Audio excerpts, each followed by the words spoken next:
Kung may stain naman yan, pwede natin siya tanggalan using stain remover ma'am.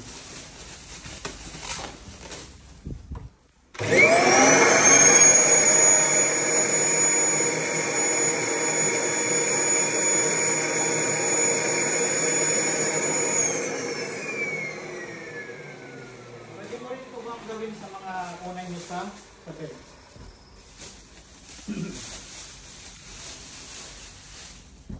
Ganyan lang.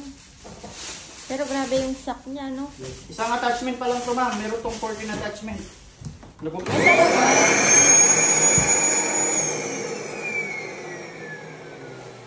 Mag-umisa pa lang tayo. Wala pa tayo sa exciting. Wala pa. So, yan po yung ating zip brush. Ang tinatawag dito ma'am. Kuya, video ko na. Para ipakita ko kay madam. Sige. So, zip brush, ang next attachment natin is ito.